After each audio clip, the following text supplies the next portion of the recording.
que le Niger? Rappelons que le Niger donne une projection dans la zone des 3 frontières. C'est-à-dire que lorsque vous contrôlez le Niger, vous êtes capable de vous projeter militairement dans la zone des 3 frontières et donc dans la bande sahélo-sahélienne. Et quand je parle de la zone des 3 frontières, je parle du Mali et du Burkina Faso. Et quand on cite ces 2 pays-là, on comprend très bien que ce sont des pays aujourd'hui qui ont fait de la lutte contre le terrorisme un véritable cheval de Troie, parce qu'on voit très bien comment ça marche de ce côté-là. D'ailleurs, ils ont mis en nu toutes les manœuvres occidentales qui visaient à entretenir le terrorisme dans les États. Alors, le surarmement du Niger, justement, permet à ces armées occidentales, premièrement, d'avoir une large projection, tant dans la région du Sahel que dans la région de l'Afrique centrale. Pourquoi? Parce qu'on connaît très bien aujourd'hui les immenses richesses qui sont logées dans le Sahel. C'est justement les raisons pour lesquelles également la plupart de ces bases militaires sont présentes au Niger. Donc, à partir du Niger, on peut faire une projection au Sahel, au Mali, au Burkina Faso. Et également, à partir du Niger, on peut faire une projection en Afrique centrale, puisque le Niger est frontalier avec quoi? Avec le Cameroun, avec le Tchad.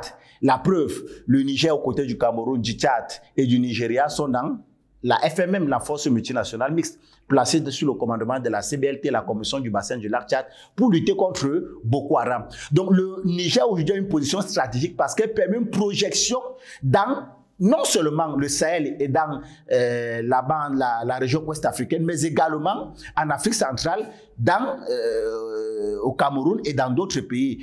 Et quand vous mettez ensemble ces 2 régions-là, vous comprenez très vite ce qui est visé. Qu'est-ce qui est donc visé? Ce qui est visé dans la bande sahélo-sahélienne, c'est l'or, le manganèse, le cuivre, la bauxite et tout ça. Et ce qui est visé en Afrique centrale, c'est quoi? C'est la région du golfe de Guinée et donc la deuxième réserve pétrolifère à l'échelle internationale. Voilà l'intérêt stratégique de ce surarmement du Niger. Mais cet intérêt également du surarmement du Niger revêt un autre aspect. C'est qu'aujourd'hui, les faits sont là. C'est que ce sont les puissances occidentales qui financent, qui parrainent et qui entretiennent le terrorisme en Afrique. Les autorités maliennes l'ont démontré. Ce n'est plus un débat. D'ailleurs, ils ont voulu amener ce débat au niveau du Conseil de sécurité des Nations Unies. On ne veut pas les laisser parler. Ça fait en sorte quoi? Ça fait en sorte qu'en surarmant le Niger, comme c'est en train de se faire, qu'est-ce qui est en train de se faire là? En le faisant, on permet justement à la plupart de ces organisations terroristes qui sont en train de fuir le Mali. Parce que rappelons que vous avez des terroristes qui fuient le Mali, vous avez des terroristes qui fuient le Burkina Faso. Où est-ce qu'ils vont aller se réfugier? Aujourd'hui, la plupart de ces terroristes ont trouvé refuge où? Ils ont trouvé refuge au Niger.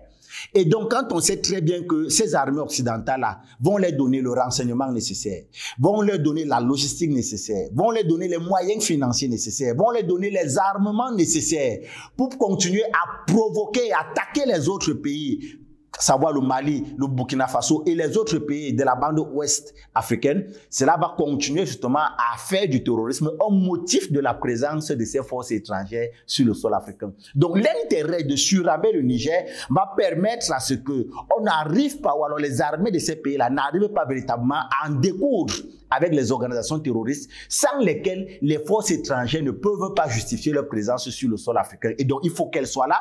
Elles doivent servir de base arrière et de base de repli pour ces organisations terroristes. Elles doivent les armer, les financer, elles doivent les entretenir et elles doivent leur donner le renseignement nécessaire de nature à continuer d'exister pour qu'à chaque fois que l'Afrique va appeler à ce que ces bases militaires quittent le sol africain, on va les brandir la menace terroriste, comme quoi nous sommes incapables de faire face à cette menace-là. La preuve se retrouve dans un think tank du Niger qui a été conduite par un docteur qui s'appelle le docteur Béanzé, qui démontre à suffit que le partenariat stratégique qui lie le Niger avec un ensemble de puissances étrangères dans lesquelles il est clairement spécifié le partage du renseignement ne se fait pas. Les officiers nigériens même se plaignent et demandaient et appelaient même au départ de ces forces étrangères sur le sol. Je parle des vrais officiers, pas ce marabout qui nous a été servi récemment à Mondovision, ce général de brigade qui s'est mis à fustiger le Mali et le Burkina Faso, comme quoi il encensait les puissances étrangères. Donc, pas ce genre d'idiot qu'on nous présente à l'échelle internationale, mais les vrais officiers nigériens, dans le rapport de ce think tank conduit par le docteur Béanzin, disent que